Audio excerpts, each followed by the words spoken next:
Sometimes I honestly wonder about my fellow musicians. Everyone's always shouting about wanting the old school stuff.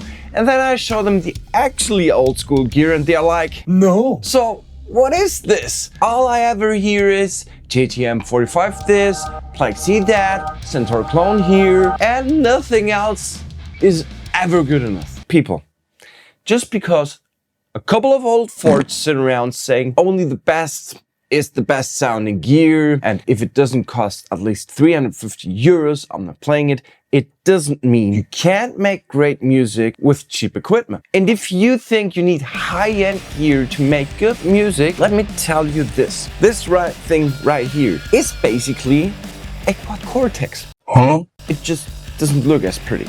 But the core is the same idea. It's preset based, it models amps, and it gives you sounds that are supposed to inspire you to actually make music. So where the fuck is the difference? I mean, just listen to this.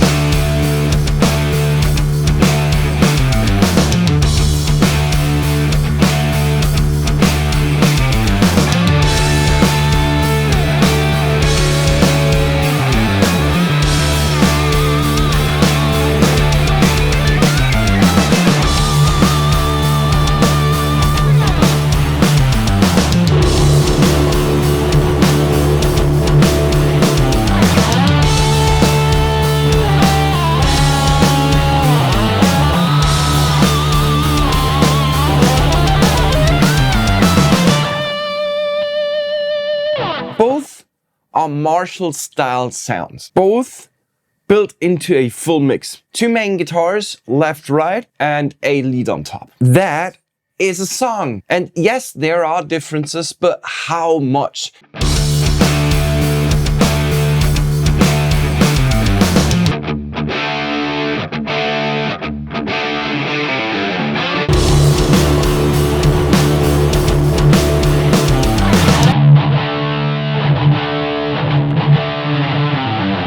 So what the actual fuck are we talking about here?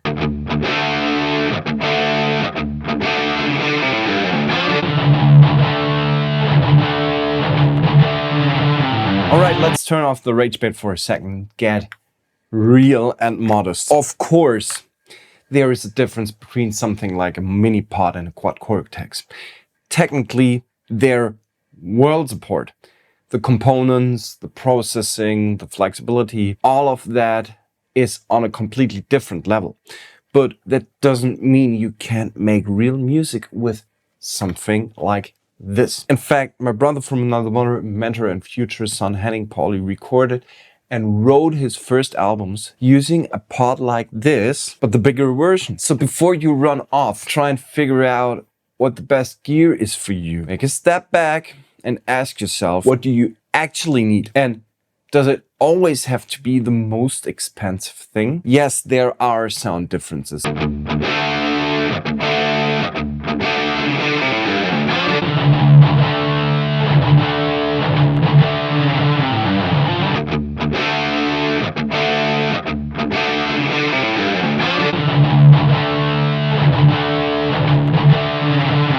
But both units have their advantages and disadvantages. For example, what I actually like about the mini pod is how actually structured.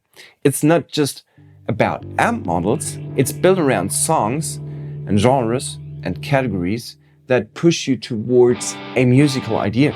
It's less about tweaking and more about making music and getting inspired.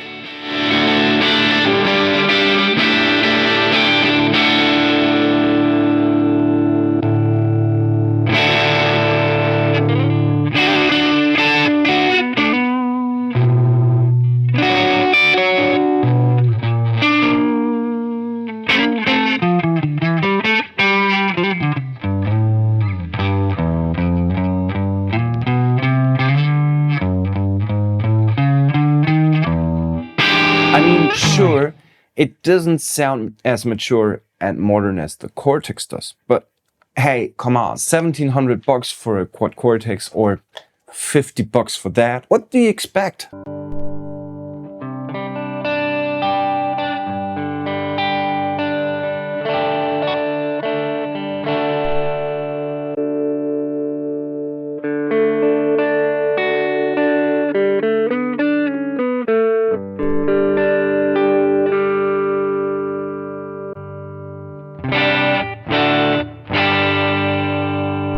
Another thing I really like about the Pod, you probably know these tiny headphone amps that you plug straight into your guitar. Black Star has one for, I think, 200.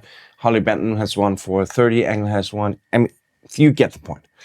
Those little practice tools you use to warm up before a gig or just get some quiet playing in. And honestly, this can do the same. You have a regular guitar input, a mini jack for backing tracks here, so you can plug in your phone and you can practice to your songs before the show begins. So headphone out, and it's also battery based.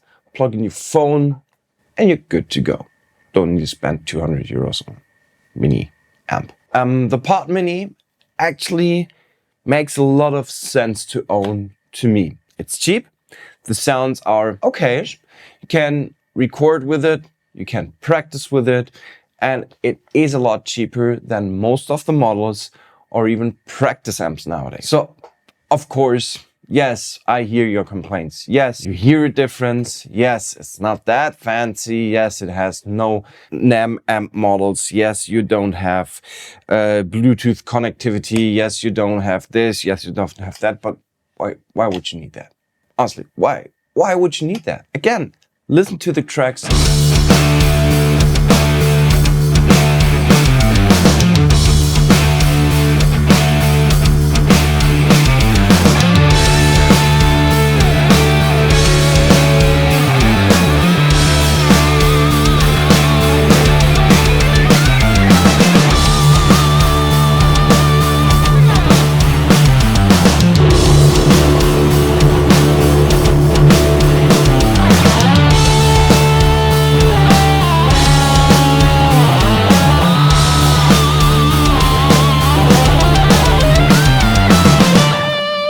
And tell me you can't write on that. And at the end, what you should take away from this video for yourself is these 3 things, okay? First, taking your time to try out and playing is way better than gas-related Reddit nerd searches. Second, a good sound engineer can maybe bring this piece of shit to life, so why the fuck would you use an amp? And third, gas is a real thing. And it won't make you a better guitarist. Okay, 1 and 3 are basically the same, but it's a strong point and you can't repeat that enough. Bottom line, you can search for high-end gear, but maybe what you need to be creative already sleeps in the cardboard in your basement. And it's worth checking out as well. Have fun trying it, and I'll catch you in the next one.